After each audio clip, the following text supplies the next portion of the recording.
रहा हूं ये इनपुट हो गया जी, इनपुट। तो मतलब इनपुट और जो पूरा मैथमेटिकल फंक्शन है वो दोनों क्या होने चाहिए, डायमेंशनलेस। क्या sir e raise to power 4 kg की कोई सिग्निफिकेंस है? बिल्कुल नहीं सर, ई का पावर में हमें एक डायमेंशनलेस क्वांटिटी होनी चाहिए, तो मतलब ये चीज क्या है, गलत है। बट यदि मैं लिखूं e रेज़ टू पावर 4, अब इसकी सिग्निफिकेंस होगी। करेक्ट, इसकी वैल्यू हम ऑब्टेन करेंगे। बट ये पूरा ओवरऑल क्या होगा सर? डायमेंशनलेस रहेगा। इसी प्रकार से ट्रिग्नोमेट्रिक और इनवर्स ट्रिग्नोमेट्रिक, अगर मैं बोलूं साइन थीटा, तो it is basically what, perpendicular upon hypotenuse. है दोनों दूरी, दोनों लेंथ के डायमेंशन रखते हैं, तो इनकी मजबूरी हो गई, क्या हो गया, डायमेंशनलेस हो गया। तो मतलब सर अपन ये कहना चाह रहे हैं कि पूरा का पूरा फंक्शन भी डायमेंशनलेस होगा और उसका इनपुट भी डायमेंशनलेस होगा। बिल्कुल सर। तो ये अगर हम कह दें इसका इनपुट हो गया जी, इसको भी डायमेंशनलेस होना पड़ेगा और रिजल्ट को भी। यानी मैं अगर लॉग लिखता हूं, कोई लॉग फंक्शन लिखता हूं और लॉग का आगे इनपुट होता है, बिल्कुल, तो मेरे पास ये जो इनपुट है ये डायमेंशनलेस हो गया और पूरे का पूरा फंक्शन भी क्या हो गया, डायमेंशनलेस। करेक्ट। यदि सर आप इसमें इनपुट a अपॉन b लिखते हैं, करेक्ट, एक बार चेक करिएगा, लॉग a अपॉन b, तो क्या हम ये कह सकते हैं कि a को भी डायमेंशनलेस होना पड़ेगा? नहीं सर, हमारे को ये पूरा का पूरा, ये इसको हम इनपुट कहते हैं, तो ये हमारा पूरा का पूरा इनपुट जो है वो डायमेंशनलेस होना चाहिए। बहुत बढ़िया सर। यानी a बाय b जो है वो कंबाइंड डायमेंशनलेस होना है। इंडिविजुअल पे कोई कंडीशन नहीं है ना, इंडिविजुअल डायमेंशन हो सकती है बच्चों, ध्यान रहे, बट जो कंबाइंड इनपुट है वो क्या होना चाहिए, डायमेंशनलेस। यहाँ पे हमें इसीलिए फोकस किया है कि इनपुट और जो फंक्शन दोनों जो है हमारे डायमेंशनलेस। बिल्कुल सर, बिल्कुल बिल्कुल। चलिए आगे देखें। अब इसी रूल को फॉलो करते हुए हमारे पास पहला एग्जांपल आता है जिसमें हमें अननोन क्वांटिटीज, कौन है यहाँ पे, ए बी सी के डायमेंशंस निकालने हैं, डायमेंशन फॉर्मूले लिखने हैं, और बाकी सारी जो भी क्वांटिटीज हैं वो अपनी यूजुअल मीनिंग्स रखती हैं। जैसे कि अगर v आ गया, v यहाँ पे स्पीड या वेलोसिटी की रखेगी, x पोजीशन या फिर डिस्टेंस या फिर डिस्प्लेसमेंट, उसकी डायमेंशंस रखेगी। अब यदि अगर मैं बात करूं, सर मुझे प्रोडक्ट भी दिख रहा है और सम भी दिख रहा है, करेक्ट, बट सबसे पहले अगर मैं मोटा मोटा देखूं तो मुझे दो क्वांटिटीज ऐड होती हुई दिख रही हैं। करेक्ट, तो उनकी डायमेंशन सेम होनी चाहिए। बिल्कुल। अगर टाइम में टाइम ऐड करता हूं तो टाइम मिलेगा जी, फोर्स में फोर्स ऐड करता हूं तो फोर्स मिलेगा। तो क्या ये भी कह सकते हैं कि ए के डायमेंशन फॉर्मूले भी क्या होंगे, सेम? बिल्कुल ठीक है। तो अगर मुझे ए के चाहिए तो मैं कह सकता हूं ए के dimensional formula of A must be same as dimensional formula of VT must be same as dimensional formula of B upon X minus C। Correct. तो एक एक करके पेयर में हम कंपेयर कर सकते हैं। करेक्ट। यदि मैं बात करूं A की, तो A के डायमेंशंस किसके बराबर होंगे, VT के। वैसे भी हम जानते हैं स्पीड इंटू टाइम डिस्टेंस होता है। करेक्ट। और इंडिविजुअल भी डालना चाहे तब भी लिख सकते हैं। ये होता है LT माइनस 1 और ये होता है T। करेक्ट। तो मतलब हमें वही मिल गया, क्या, लेंथ। Correct sir, correct. अब सर हमारे पास ऑप्शन है, हम चाहे A को कंपेयर करें B अपॉन एक्स माइनस सी से या VT से कंपेयर करें। बात तो एक ही है सर। एक और चीज मैं यहाँ से हम देख सकते हैं कि x में से c घटा रहे हैं, हाँ, तो इनकी डायमेंशंस भी क्या होनी चाहिए, बिल्कुल। घटा तभी सकते हैं अगर सेम डायमेंशन हो। बिल्कुल सही। यहाँ से c की डायमेंशन हमारे पास डायरेक्ट ही आ जाएगी। बिल्कुल बिल्कुल। तो सर हम एक चीज यहाँ से और ऑब्टेन कर सकते हैं कि अगर हम डायरेक्ट c की निकालना चाहते हैं तो क्या c की डायमेंशन हम लिख दें x के बराबर, x की डायमेंशन के बराबर, और x की डायमेंशन क्या थी, l। Correct sir, correct. ठीक है। अब सर एक बात दिमाग में आई, लेंथ माइनस लेंथ क्या डायमेंशनलेस होगी? नहीं सर, अगर हम 10 मीटर में से 2 मीटर हटाएंगे तो 8 मीटर आएगा। बिल्कुल। ये मक्कारी नहीं हो जाए पेपर में कि भाई लेंथ तो ये डायमेंशनलेस, डिवाइड पे होगी तो जो x की डायमेंशन है वही c की है और वही x माइनस c की भी है। करेक्ट। तो क्या हम ऐसे बोल सकते हैं a के dimensions must be equal to b upon x के डायमेंशन? Correct sir. क्यों? क्योंकि x माइनस सी भी बच्चों वही डायमेंशन रखेगा जो कि x रखेगा। करेक्ट। सो a के हम ऑलरेडी निकाल चुके हैं, l, और यहां से हम x के भी जानते हैं क्या है, l। करेक्ट। तो हमें b मिल गया, b का डायमेंशन क्या हो गए, तो ए बी सी तीनों के डायमेंशन हमने ऑब्टेन कर लिए। बिल्कुल सर। इसमें एक ऐसे क्वेश्चन भी बन जाते हैं कि सपोज बोल दे कि a इंटू बी इंटू सी के डायमेंशंस क्या b के बराबर हैं? Correct. More than one correct option में इस तरह से भी कंपेयर किया जा सकता है। और सी एल स्क्वायर बन जाएगा और b भी वही हमारे पास बी एल स्क्वायर। इस तरह से भी बच्चों ऑप्शन फ्रेम हो सकते हैं, a बाय c के डायमेंशन b के बराबर हैं या नहीं। ठीक है सर, अगले सवाल पे बढ़ते हैं। नेक्स्ट, यहाँ पे हमें फिर से डायमेंशंस ऑफ अननोन क्वांटिटीज पूछा है, बिल्कुल सिमिलर क्वेश्चन है। तो यहाँ पे F फॉर फोर्स हो गया a into log b x, और x हमें पता है डिस्प्लेसमेंट या डिस्टेंस जो भी यूजुअल मीनिंग है। तो यहाँ पे बच्चों सबसे पहले देख के मेरे को एक लॉगरिदमिक फंक्शन दिख रहा है, तो उसमें हमने देखा था कि जब भी हमारे पास कोई एक फंक्शन लॉगरिदमिक हो, inverse trigonometric, trigonometric function, exponential, उनके इनपुट और वो फंक्शन डायमेंशनलेस हो। बिल्कुल सर। तो यहां पे ये इसका इनपुट हो गया लॉगरिथमिक फंक्शन का, तो सर मैं सीधा लिख सकता हूं ये डायमेंशनलेस है। तो सबसे पहले मैं कहूंगा b इंटू एक्स, ये जो क्वांटिटी है ये क्या हो गई सर हमारे पास डायमेंशनलेस, m0 l0 t0। मतलब हमने वो रूल उठा लिया कि इनपुट हमेशा डायमेंशनलेस होगा। करेक्ट, इनपुट डायमेंशनलेस है। तो यहां से फटाफट हम x की डायमेंशन रख के b की निकाल सकते हैं। बिल्कुल सर। x की डायमेंशन तो सर हमारे पास है l, तो l नीचे चला गया तो हमारे पास b की डायमेंशन आ जाएगी m0 l power -1 into T power 0 या l पावर -1 भी लिख सकते हैं। बिल्कुल सर, बिल्कुल। नेक्स्ट सर अगर मैं यहां से देखता हूं तो हमने इक्वालिटी का सिंबल यूज करा हुआ है, तो हमने देखा है कि जब दो क्वांटिटीज अगर इक्वल हैं तो इनका नेचर सेम होना चाहिए। बिल्कुल। तो मैं कह सकता हूं कि जो f की डायमेंशन है वही डायमेंशन किसकी होनी चाहिए, a की, क्योंकि log की तो कोई डायमेंशन ही नहीं है। बिल्कुल। तो हमने देखा था कि उसका जो आर्गुमेंट है इनपुट वो भी डायमेंशनलेस और log जो है वो भी डायमेंशनलेस।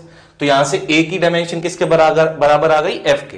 तो यहां से हम लिख सकते हैं a की डायमेंशन, फोर्स की डायमेंशन तो सर हमने याद ही कर रखी है, m l t की पावर -2। यहां से हमारे पास दोनों डायमेंशंस आ गई a और b।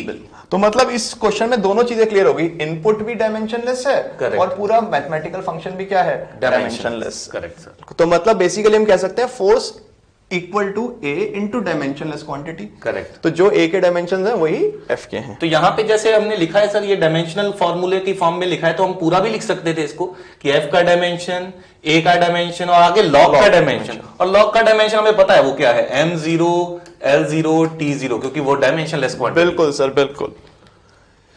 चलिए सर, एक और मेरे को दिख रहा है यहाँ पे मैथमेटिकल फंक्शन कुछ पहले जैसे फंक्शन से ही रिलेटेड है ना। बिल्कुल सर, बिल्कुल। यहाँ पे भी अगर हम देखें साइन के अंदर तो एक इनपुट है, ये आर्गुमेंट जो होना चाहिए डायमेंशनलेस। बिल्कुल। साइन का, हार्मोनिक फंक्शंस का हमेशा आर्गुमेंट क्या रहेगा, डायमेंशनलेस।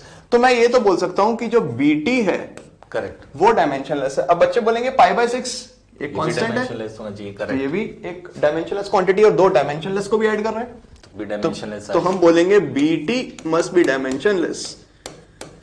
हेंस हम कह सकते हैं जो b के डायमेंशन आएंगे वो आएगा t नीचे आ जाएगा। करेक्ट। सो क्या t की पावर 1 या -1, -1 ये हमें किसके मिल गए, b के डायमेंशंस। अब बच्चों अगर मेरे को लिखने हैं u के डायमेंशंस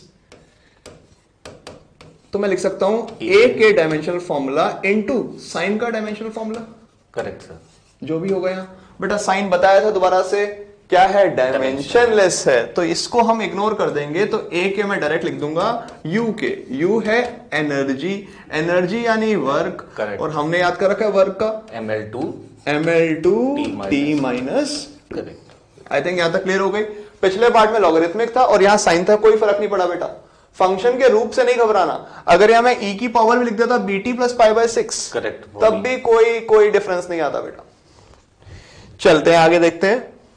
यहां पे हमें बोला है कि find the dimensions of product of unknown quantities a and b in the following. तो पहले हम बच्चों क्वेश्चन ध्यान से पढ़ लेते हैं। हमें पूछा क्या हुआ है कि जैसे a और b की जो डायमेंशन है, a की डायमेंशन और b की डायमेंशन का प्रोडक्ट पूछा हुआ है। बिल्कुल बिल्कुल। तो यहां पे हम देखते हैं फिर से हमारे पास सम आया है और इक्वालिटी आई है। हमें पता होना चाहिए कि सम जोड़ते तभी हैं जब सेम नेचर होता है या सेम हमारे पास डायमेंशनल फॉर्मूला होता है, और इस इक्वेशन में इक्वालिटी आ रही है तो तब भी वही फिजिकल क्वांटिटी होगी। तो सर हम यहां से डायरेक्टली एक बार लिख सकते हैं कि म्यू की डायमेंशन और a की डायमेंशनल फॉर्मूला और b बाय लैम्डा क्यूब का डायमेंशनल फॉर्मूला हमारे पास क्या होना चाहिए, सेम होना चाहिए। बिल्कुल। अब हम यहां से सर इजीली निकाल सकते हैं, म्यू है रिफ्रैक्टिव इंडेक्स, और रिफ्रैक्टिव इंडेक्स सर हमने पढ़ा था ये तो डायमेंशनलेस होता है, c/v होता है। तो यहां से सीधा आ जाएगा, इसको तो रख दूंगा मैं m0 l0 t0, और यही डायमेंशनल फॉर्मूला हो गया a का। और इसी तरह से सर हम क्या करेंगे, b और सर लैम्डा तो वेवलेंथ, लेंथ मतलब l, तो l का क्यूब बन गया। तो यहां से हम फाइनल आंसर यहां से a और b की डायमेंशन निकाल लेते हैं। तो सर हमारे पास a की डायमेंशन आ गई, यहां पे a तो है m0 l0 t0, बिल्कुल। तो m0 l0 t0, और इसी तरह से अगर मैं b की डायमेंशन निकालना चाहूं तो इस इक्वेशन से l क्यूब इधर चला जाएगा, तो हमारे पास बन जाएगा m0 l क्यूब t0।